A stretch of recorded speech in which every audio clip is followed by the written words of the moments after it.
بسم الله الرحمن الرحيم. بسم الله الرحمن الرحیم الحمد للہ رب العالمین والصلاة والسلام علی رسولہ الکریم وعلی آلہ واصحابہ اجمعین اما بعد فاعوذ باللہ من الشیطان الرجیم بسم اللہ الرحمن الرحیم شہر رمضان الذی انزل فیہ القرآن ھدی للناس وبینات من الھدی والفرقان۔ میرے عزیز بھائیوں اور بہنوں، السلام علیکم ورحمۃ اللہ وبرکاتہ۔ امید کرتا ہوں آپ تمام خیر و عافیت سے ہوں گے اور آپ کے روزے باخیریت اور سکون کے ساتھ گزر رہے ہوں گے۔ میں آپ کا بھائی محمد سلمان بن سلیم آپ کا ویلکم کرتا ہوں آج کے اس اسپیشل رمضان المبارک کے ڈسکشن میں، اور میرے ساتھ آج موجود ہیں میرے عزیز بھائی محمد شہباز بن عبد الرحیم۔ السلام علیکم شہباز بھائی۔ وعلیکم السلام ورحمۃ اللہ وبرکاتہ۔ شہباز بھائی کیسے مزاج ہیں آپ کی؟ امید کرتا ہوں آپ خیریت سے ہوں گے۔ الحمدللہ رب العالمین۔ شہباز بھائی، رمضان مبارک کا مہینہ چل رہا ہے اور اس کے متعلق بہت سارے سوالات ہمارے ذہنوں میں آتے ہیں اور ہمیں اس چیز پہ ڈسکشن کرنا چاہیے جس سے ہمیں رمضان کیسے گزارنا ہے، کیونکہ ایک اشرہ تو لگ بھگ مکمل ہو گیا، دوسرا اشرہ چل رہا ہے، تو جو بقایا جو دن بچے ہیں وہ ہم کیسے گزاریں اور روزوں میں ہمیں کیا کیا کرنا چاہیے اور کن کن چیزوں سے بچنا چاہیے، اس تعلق سے ہم آج کا جو یہ سیشن ہے اس پہ ڈسکشن کریں گے۔ اور میں اللہ سبحانہ و تعالیٰ سے دعا کروں گا کہ یہاں پہ جو بھی باتیں ہوں وہ ہمارے عمل میں آئیں، دیکھنے والوں کے بھی اور ہمارے بھی۔ تو شہباز بھائی میں شروع کرتا ہوں۔ قرآن سننا پوڈ کاسٹ۔ بسم اللہ الرحمن الرحیم۔ شہباز بھائی، روزے کی نیت جو ہوتی ہے، ہم عمومی دیکھتے ہیں اس چیز کو مسجدوں سے ایک دعا کے بطور ایک اعلان ہوتا ہے روزہ رکھنے سے پہلے کہ بصوم غد نویت من شہر رمضان، کہ جی روزے کی نیت کر لیجئے۔ تو کیا روزے کی نیت با لفظ کرنا ضروری ہے؟ اور یہ جو دعا ہے اس کے جہاں تک مجھے پتہ ہے اس کے الفاظ بھی درست نہیں ہیں۔ ایک تو ہوتا ہے جیسے تراویح کی دعا ہے جو 4 رکعت بعد ہم پڑھتے ہیں، وہ اس کے جو لفظ ہیں وہ درست ہیں، لیکن جو یہ روزے کی نیت کی دعا ہے اس کے تو الفاظ ہی درست نہیں ہیں۔ تو یہ دعا پڑھنا کیا ضروری ہے؟ اگر ہم یہ دعا نہیں پڑھیں گے تو کیا ہمارا روزہ نہیں مانا جائے گا؟ بسم اللہ الرحمن الرحیم والصلاۃ والسلام علی سید الانبیاء والمرسلین وعلی آلہ واصحابہ اجمعین الی یوم الدین۔ دیکھیے، ایسی جو رمضان شروع ہو گیا اس کے بعد جیسے کسی شخص نے سحری کر لی ہے، وہ سحری کرتے وقت یا سحری سے پہلے اس نے جو ارادہ کیا تھا نا کہ میں اب فجر سے بھوکا پیاسا رہوں گا، میں روزہ رکھ رہا ہوں، تو وہ جو اس نے ارادہ کیا تھا اسی کو نیت کہتے ہیں۔ ٹھیک ہے نا؟ تو نیت جو ہے وہ دل کے ارادے کو کہتے ہیں۔ میرا یہ ارادہ ہے کہ میں کل بھی روزہ رکھوں گا۔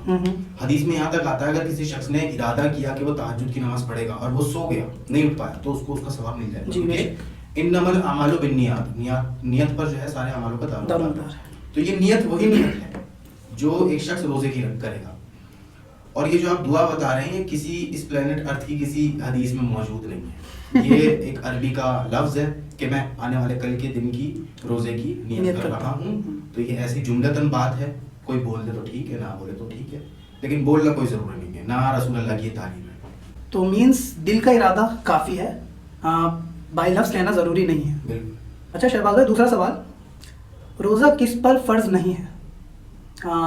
جہاں تک ہم عمومی یہ چیز سنتے ہیں کہ بیمار ہے یا مسافر ہے، نابالغ بچہ ہے اور حائضہ عورت ہے، ان لوگوں پر روزہ فرض نہیں ہے۔ تو ان کے علاوہ اور کوئی بھی شخص ہے جس پر روزہ فرض نہیں ہے؟ اس کے بارے میں رہنمائی فرمائیں۔ دیکھیے، قرآن کے اندر سورہ بقرہ میں آتا ہے، اللہ تعالیٰ فرماتا ہے کہ روزہ تم پر فرض کیے گئے ہیں جیسے پچھلی امت پر فرض کیے گئے تھے تاکہ تم تب اختیار کر سکو، اور اس میں جو سفر میں ہے وہ اس کو قضا کرے گا، اس کے لیے معاف ہے۔ جو نابالغ بچہ ہے، جو بیمار ہے، جس پر کسی طریقے کی بیماری ہے، وومنس ان کا جو ایک مہینے میں ایک ہفتے کا جو ٹائم پیریڈ رہتا ہے، حیض کا معاملہ اس میں نہیں ہوگا، پریگنینسی کے بعد کے جو دن ہیں ان میں وہ روزہ نہیں رکھ سکتی۔ مرد ہیں، مرد ہر تعلق سے روزہ رکھے گا اگر بالغ ہے اور صحت تندرست والا ہے، تو سفر نہیں ہے تو رکھے گا۔ ٹھیک ہے۔ اس کے علاوہ سفر کیسا ہے؟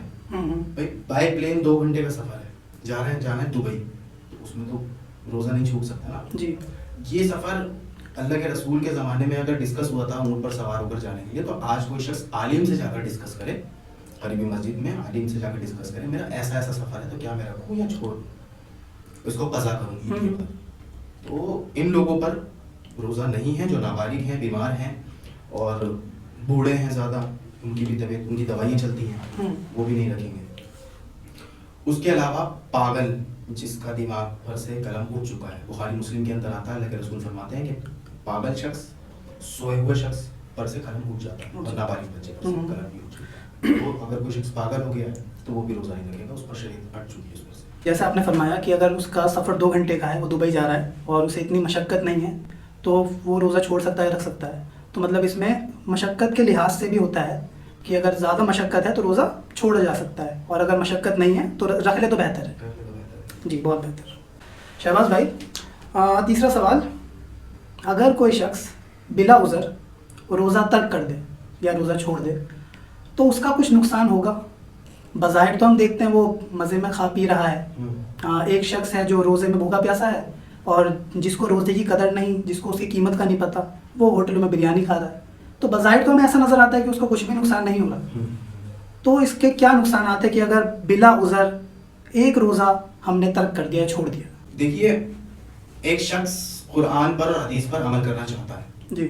وہ چاہتا ہے کہ میں اللہ کے رسول کی اس طرح نقل کروں کہ اللہ کے رسول مجھے پسند فرما لے, قیامت کے دن میری سفارش کرے اور اللہ تعالیٰ مجھ سے راضی ہو جائے. اللہ کی رضا کے لیے ہمیں یہ مہینہ ملا ہے. اللہ تعالیٰ, اللہ کے رسول, بخاری شریف کی حدیث ہے, اللہ کے رسول فرماتے ہیں ابن آدم کا ہر عمل اس کے لیے ہے سوائے روزے. روزہ میرے لیے, اللہ تعالیٰ فرماتا ہے روزہ میرے لیے, میں اس کی جزا خود دوں گا.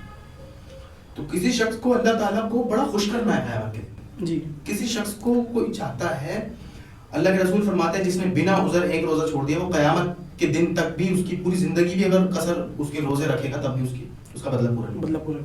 کیونکہ اللہ تعالیٰ نے خود وہ مہینہ دیا تھا, ٹائم پیریڈ دیا تھا, تمام امت کو دیا تھا. آپ نے روزہ چھوڑا تو یہ پھر آپ کا فالٹ ہے اور آپ اس کی قضا نہیں کر پائیں گے. بلا ہو جائے گی. اللہ تعالیٰ انشاءاللہ اللہ تعالیٰ ان لوگوں سے قبول فرمائے جن لوگوں سے روزہ چھوٹ گیا ہے. لیکن جس نے جان بوجھ کر بلا کسی عذر کے روزہ چھوڑا وہ اس کو کمپلیٹ نہیں کر پائے, فلفل نہیں کر پائے.